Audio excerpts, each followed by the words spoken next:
Wat doen God in jou beproewing vandag? Reg deur die woord sien ons dieselfde patroon. Elke man en vrou van God is eers deur die vuur gevorm voordat Vader hulle kragtiglik gebruik het. Maar hoor mooi, hulle is nie deur die vuur gevorm omdat Abba Vader sy oë van hulle afgehaal het, hulle gestraf het of hulle verlaat het nie. Nee, hy het hulle gevorm. Hy is die pottebakker en ons die klei.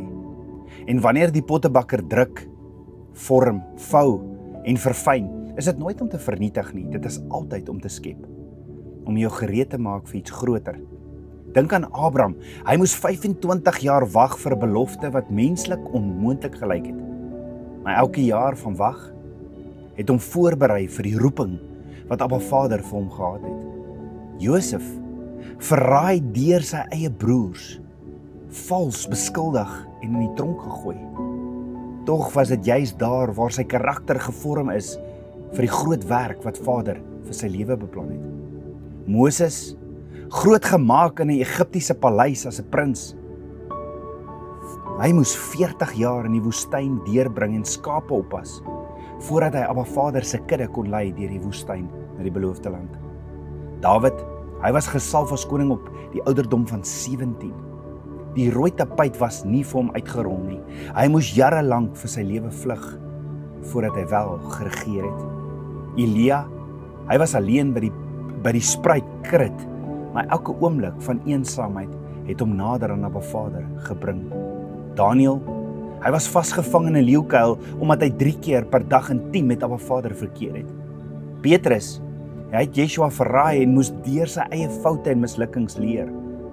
Paulus het storms, vervolging, gevangenskap, selfs 5 keer 39 houe en steniging het hy getrotseer. En nie een van hierdie geloofshelde was buite Abba Vader se hand nie. Elke beproewing, elke moeilike oomblik het hulle voorberei vir 'n groter doel, 'n groter roeping. En vandag gaan jy ook dalk deur iets wat jou oorweldig, 'n beproewing wat jou geloof toets, 'n seisoen van wag, 'n plek van onsekerheid, 'n storm wat nie wil bedaar nie. Maar hoor dit vandag, as jy aan Abba Vader sal vasleef, sal hy dieselfde doen vir jou as wat hy vir die geloofshelde gedoen het. Want Abba Vader vorm jou karakter. Hy versterk jou geloof.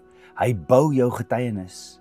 Hy berei jou voor vir iets groter as wat jy nou kan sien. In 1 Korintiërs 10 vers 13 sien ons, Abba Vader sal nie toelaat dat jy bo jou kragte versoek word nie. Maar saam met die versoeking kom ook die uitkoms, sodat jy dit kan verdra. Die woord leer vir ons dat beproewing nie die einde is nie. Dit is die skool van Abba Vader. Dis hy, die pottebakker, wat ons vorm en vou. Daarom vertrou Abba Vader se vormingsproses. Hy weet wat hy doen. En weet as jy vandag deur beproewinge stap, jy stap nie alleen nie. Soos Psalm 34 vers 19 sê, die Here red die regverdige uit sy benoudhede. So daar's dus hoop in jou seisoen. Daar's doel in jou pyn. Daar's groei in jou beproewing. En daar's 'n pad vorentoe wat Vader reeds voorberei het. Hy weet wat hy doen en hy weet watter gedagtes hy aangaande jou koester. Gedagtes van vrede en nie van onheil nie, om jou 'n hoopvolle toekoms te gee. Vertrou die pottebakker se vormingsproses.